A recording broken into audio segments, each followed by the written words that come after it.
হাইকোর্টে এই ধরনের কোনো অর্ডার যদি আমার না মনে হচ্ছে যে আমার পক্ষে আসেনি, সেটাকে চ্যালেঞ্জ করে সুপ্রিম কোর্টে যেতে পারি। দেখুন,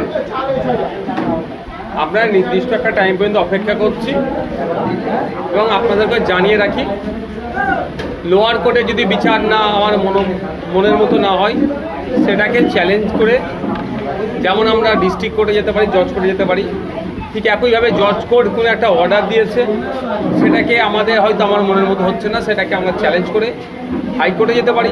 হাইকোর্টে এই ধরনের কোনো অর্ডার যদি আমার না মনে হচ্ছে যে আমার পক্ষে আসেনি, সেটাকে চ্যালেঞ্জ করে সুপ্রিম কোর্টে যেতে পারি। তো যেটা বলছেন একের পর এক ডেটটা বলছে, আমরা কয়েকটা দিন অপেক্ষা করছি। এর জন্য আমাদের যারা লিগ্যাল অ্যাডভাইজার যারা আছেন, অ্যাডভাইস যারা দেন, তাদের সাথে কথা বলছি। প্রয়োজনে আমরা সর্বোচ্চ ন্যায়ালয়ে যাব। কিন্তু সাথে এটা বলে রাখি, যারা আবু সিদ্দিককে, যারা হালদারকে যারা খুন করেছেন বা যারা এই অন্যায় করেছেন, তাদের বিরুদ্ধে এক ইঞ্চি ছাড় নাই। এবারে আবু সিদ্দিকের পরে মালদা জেলাতে এক আইএসএফ কর্মীকে বেধড়কভাবে পুলিশ মারধর করে, তিনি হাঁটতে পারছেন, এমনটাই কিন্তু ভিডিওর মধ্যে দেখা যাচ্ছে। সেটা আবু সিদ্দিকের স্টাইলে মারধর করা হয়েছে। তাহলে কি এক একটা থানাতে এই রাজ্যের পুলিশ মন্ত্রী মমতা বন্দ্যোপাধ্যায়, সেই রাজ্যে তাহলে কি আরএসএস ঢুকে গিয়েছে থানাতে? দেখুন, কে কোথায় ঢুকেছে নতুন করে আর বলতে লাগবে না, কারণ 2011 সালের আগে পশ্চিমবাংলায় আরএসএসের সদস্য সংখ্যা থেকে শুরু করে সংগঠনের সংখ্যা যেটা ছিল, তার কয়েক হাজার গুণ বৃদ্ধি পেয়েছে এই 11-12 বছরের তৃণমূলের আমলে। সেটা নতুন করে বলতে লাগে না।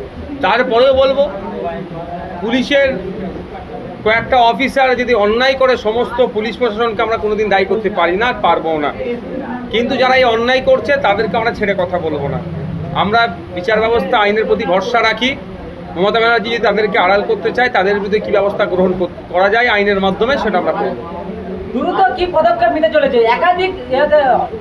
একাধিক থানাতে আমরা দেখছি এইভাবে মারধর করা হচ্ছে আইএসএফ কর্মীদের। বারংবার পুলিশরাই বলছে আবু সিদ্দিকের মতন হাল করা হবে যদি বেশি লাফালাফি করা হয়। দেখুন, ওরা অনেক কিছু বলবে, তখন যারা জালে জড়িয়ে যাবে না, পঞ্চায়েত নির্বাচনের সময় অনেক পুলিশ অনেক রকম ব্যবহার করেছে, তাদেরকে একে এক করে কলকাতা হাইকোর্টে আমরা টেনে নিয়ে আসছি।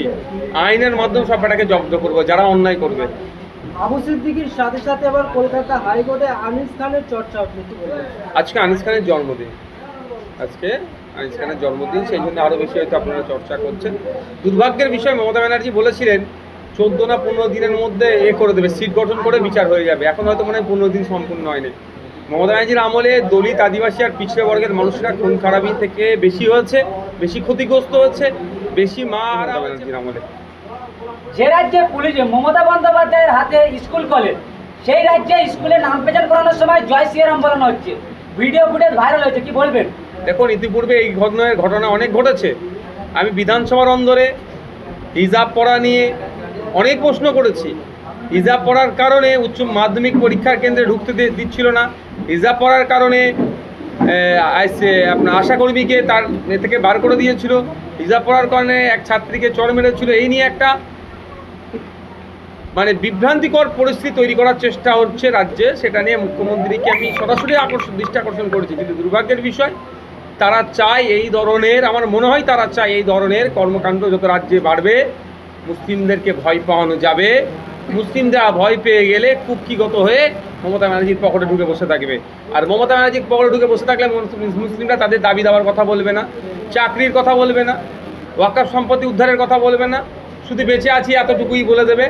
ফলে এই দিন দেখতে হচ্ছে। নাহলে বুঝুন না, দীর্ঘদিন ধরে দাবি করা আসছে দুটো ঈদের 6টা দিন ছুটি।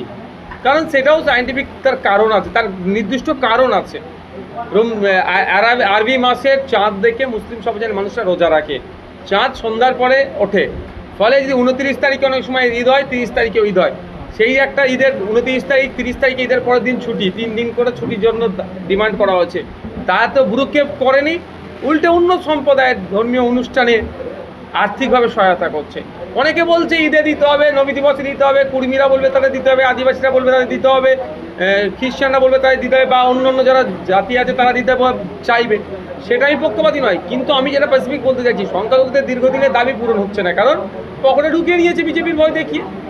আর এই ধরনের যে বলছেন, এই যে স্লোগানিং যেগুলো বলছেন, এগুলো হচ্ছে আমার মনে হয় তো এদের তৈরি করা প্ল্যান, শুধু মুসলিমকে ভয় দেখিয়ে ভোটটা নেবে। 21শে জুলাই তৃণমূল কংগ্রেসের ডাকে কলকাতা একটা সভা হয়েছিল, যারা শহীদ হয়েছিলেন তাদের তাঁদের আত্মা শান্তি কামনার জন্য, কিন্তু সেই সভাতে কিছু তৃণমূল সমর্থক কর্মীরা ডিজে গান বাজিয়ে তাদের কি আত্মা শান্তি পিছনে ব্যানার লাগানো আছে। দেখুন, এটা তৃণমূল কংগ্রেসের কালচার। কোথায় কি করতে হবে তারা ভুলে গেছে। সবেতে ডিজে গান, কোনো জায়গায় তৃতীয় লিঙ্গের নিয়ে এসে তাদেরকে নিয়ে নৃত্য পরিবেশন করানো, এই ধরনের তাদের কালচারে পরিণত হয়েছে। এটা তাদের নতুন কোনো ব্যাপার নয়। যারা জাতীয় সঙ্গীত পরিবেশন করতে দেয় না, মাঝপথে আটকে দেয়, যারা জাতীয় পতাকা কেড়ে নেয়, ছিঁড়ে নেয়, তারা এগুলো দেখা যেগুলো ছোট তো। একদিকে চাকরি প্রার্থীরা রাস্তায় আন্দোলন করছেন, অন্যদিকে পুজো কমিটির বাৎসরিক যে অনুদান সেটা বাড়িয়ে 1 লক্ষ টাকা করে দিয়েছে। কি বলছেন? পুজো কমিটিকে নয়, একটু ঘুরিয়ে করছে, এটা ক্লাবকে দিচ্ছে। প্রায় 43,000 ক্লাবকে ওটা দিচ্ছে। অ্যাকচুয়াল ওটা হচ্ছে ধরে রাখার বেশ কয়েকটা কারণ। তার মধ্যে মোদি বড় হিন্দুদের নেতা না দিদি বড় হিন্দুদের নেতা, এই লড়াই চলছে। কে বড় হিন্দুদের নেতা হবে, এই নিয়ে লড়াই চলছে। আর এদিকে অর্থনৈতিক দুরবস্থা। আপনাদের ভাঙড় 1 নম্বর ব্লকে 2 নম্বর ব্লকের কথা বলছি, এই যে বরালি ঘাটের ব্রিজ, এই কাঠের ব্রিজ যে কোনো সময় দুর্ঘটনা ঘটতে পারে। এটা সংস্কারের কথা যখন আমি বলি, এই ধরনের কাঠের ব্রিজগুলো সংস্কারের কথা বললে, কংক্রিটের ব্রিজ করার কথা বললে বলে টাকা নাই। আপনাদের নলমুড়ি হসপিটালে ডাক্তার ঠিক মতো নয়, কিছু হলেই চিত্তরঞ্জনে ট্রান্সফার করে দিচ্ছে, রেফার করে দিচ্ছে। এই নলমুড়ি হসপিটাল, ওইদিকে জিরেনগাছের দুটো ব্লকের হসপিটালকে উন্নত মানের করার কথা বললে, ডক্টর দিতে বললে, ঔষধ নার্স দিতে বললে, বা মেডিকেল ইকুইপমেন্ট দেওয়ার কথা বললে কি বলে যে এখন টাকা নাই। আর এইদিকে ভোটকে ধরে রাখার জন্য কে বড় হিন্দুদের নেতা হবে, হিন্দু ভোট লাগবে কেন, মুসলিম ভোট তো পকেটে চলে এসেছে, বাকি হিন্দু ভোট, এই ধরনের হিন্দু ভোটটাকে আনার জন্য এই টাকা দেওয়া হচ্ছে। একটা সময় ছিল দুর্গা উৎসব কমিটি চিফ মিনিস্টার রিলিফ ফান্ডে টাকা দিত, আর এখন উল্টে সরকার চিফ মিনিস্টার টাকা দিচ্ছে দুর্গা উৎসব কমিটিকে। তাহলে কি সংখ্যালঘুদের জন্য কি কোনো চিন্তা নেই বাংলার মুখ্যমন্ত্রী? আমি তো নতুন করে আর কেন বলবো, শুধু শোষণ করা হচ্ছে, তোষণের নামে সংখ্যালঘুদের শোষণ করা হচ্ছে। মমতা বন্দ্যোপাধ্যায়ের মুখে বারবার বুলি ফোটে যে বিজেপি চলে আসবে, আর সেই রাজ্যে মমতা বন্দ্যোপাধ্যায়ের এরিয়ায় যেসব স্কুল আছে, কলেজ আছে, সেই স্কুলে নাম প্রেজেন্ট করানো হচ্ছে, জয় শ্রীরাম বলতে বলছে।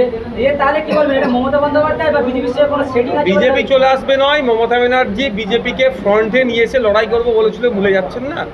মমতা ব্যানার্জি চাইবে এই রাজ্যে বিজেপি শক্তিশালী থাকুক, কারণ বিজেপি শক্তিশালী থাকলে বিজেপির ভয় দেখিয়ে 30% মুসলিম ভোটকে সহজেই পেয়ে যাবে।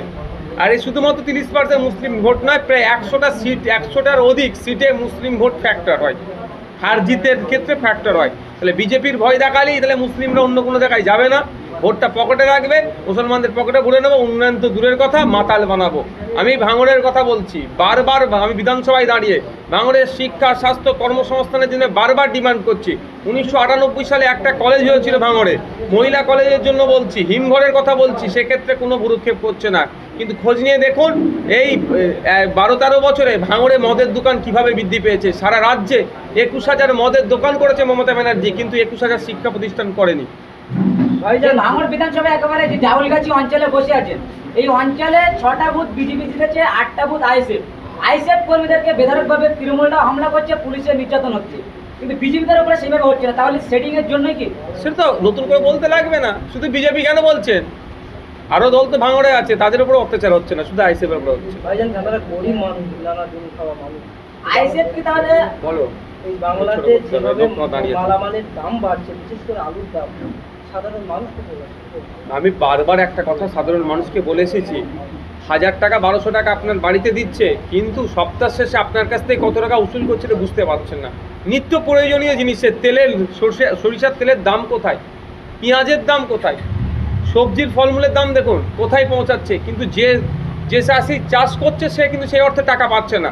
মধ্যিখানে দালাল ভুইপোড়ারা টাকা নিয়ে বেরিয়ে যাচ্ছে। চাল ডালের দাম দেখুন, আলুর দাম দেখুন, মূল্য নিত্য প্রয়োজনীয় জিনিসের দাম বেড়ে যাচ্ছে। মমতা ব্যানার্জির রাজ্য সরকার কি কেন্দ্র সরকারের কোনো সদিচ্ছে নাই এই দামগুলো কমানোর। তারা চাইছে গরিবি বাড়ুক, গরিবি বাড়লে ওই রেশন দেবে, তুলে খাবে, আমি তুলে খাবো, আর যেই বিরোধিতা কেউ করবেন অন্যায় করলে বলে তো রেশন বন্ধ করে দেবো, ফলে ওই এক নিয়ন্ত্রণ প্রতিষ্ঠা করার চেষ্টা হচ্ছে। মমতা বন্দ্যোপাধ্যায় তো কলকাতার মঞ্চ থেকে তো প্রকাশ্য বলছে, গরিব মানুষ গরিবই টাকা দাও, তো বলবেন, আপনারা বোঝেন আগামীতে তাকে সুযোগ দেবেন কি দেবেন না, আপনারা দেবেন।